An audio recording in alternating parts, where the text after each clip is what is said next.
नमस्कार, मु पल्लवी दास। आज मो रचित कहानी मानक मध्यरु आउ एक कहानी नहीं आसछि। कहानीटीर नाम हैला बापांको स्कूटर। तेबे आसंतु कहानीटी सुनिबा। मेट्रो सहरर ट्राफिक भितरे पुणी गोटे बाजाज चेतक देखिली। ताकू देखी पुणी मने पड़ीगला माँ कथा।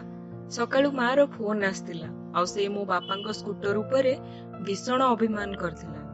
झियो माने जेते बड़ होई गले सुधा तांको बापांको साथी रे जड़ित थिबा सबु जिंस तांको लंबा चौड़ा पसंद तालिकार आग धाड़ी रे रुए। कि जदि किछि खराब कही देला बापांको जिंस को तेबे से माने युद्ध करिबा को प्रस्तुत रुहंती। मु बा बाद जानती केमिति। मते भीषण राग चिड़ुतुला।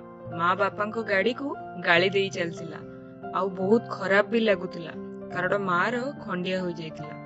बापांको ठारू बुझी जानिली जे अणओसारिया रास्ता रे गाड़ीटी स्लीप हो जाइतिला आउ माँ मोरो तले पड़ी तार गोड़ हाथ खंडिया हो जाइतिला।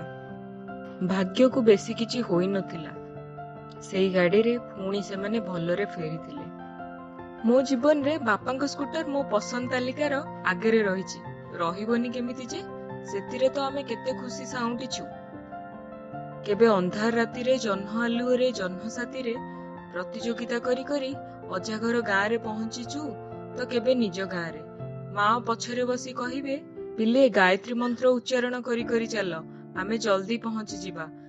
सान भाई सेतबेले छोटियाटे थिला, सेथिपई बापांको स्कूटर रो आगे रे ठिया हुए आउ गोड़ काटिले ता पई लगा जाइतिबा छोटिया सीट रे बसी जाए। संध्या हबा मात्रे आम दुहिंकर ढोळेबा आरंभ होई जाए। काले सोई पड़िबु बोली माँ आमको गायत्री मंत्र उच्चारण करे करे नियंती आउ आम साथी रे निजे भी उच्चारण करंती। बहुत थर भाई कही कही थकी गलानी गाड़ीटी को बदले किछि नुआ गाड़ी आनियाको, किंतु सबु थर से बापांको जीत आगे रे हार मानि जाए। बापांको पई से गाड़ी खाली गोटे गाड़ी नथिला, से थिला तांको विश्वास। बापा कहती 26 वर्ष होई गला मात्र मो गाड़ी केबे धोखा देइनी। जेते भी दुर्गम रास्ता हो पछे अतिक्रम करी मते मो निर्दिष्ट स्थान रे पहुंचीबारे सबु बेले सहाय्य करिछि। आजि सेटा टिके पुरुणा और वृद्ध देखा जाउछि बोली कोन मु ताको मो निज ठारू दूरेई देबी। तापरे आम आडकू जाई कहंती, मु भी तो वृद्ध होई गलिनी, तेबे मते केमिति बदळेइबो। आमे बास शब्द शून्य होई विरक्तिकर चाहाणी रे अनेई रहू तांको। किए बुझंतु बा न बुझंतु मु एतिकी बुझी पारिथिली जेमिति भगवान को पई तांको प्रिय जान रथ, सेमिति मो बापांको पई तांको स्कूटर हेला तांको रथ। एबे भी मु घरु गले तांको से रथटा सबु बेले मो सेबारे लागे। बजार बुला ठारू घरकू फेरिबा बेले स्टेशन रे छाड़िबा आउ आनिबा सबु काम रे बापा तांको स्कूटर धरी प्रस्तुत रुहंती। छुट्टी दिन हेले सकाळु मते निदरू उठेई तांको से बाहन रे बसेई दूर पहाड़ को अतिक्रम करी गाँ गंडा देखी बुलेइबाकू नहीं जाती।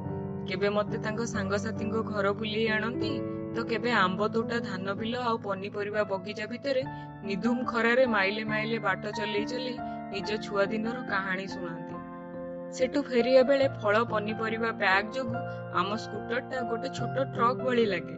सबुठारु अधिक खुशी लागे देखी करी आज भी बापांको स्कूटर स्वागत पाई गेट आगे रे रहिछि आउ हाथ ठारी पुणी थरे डाकुची कुआडे टिके बुली देई आसिबाकू। बस एतिकी रे एई कहानीटी रहिला। नमस्कार।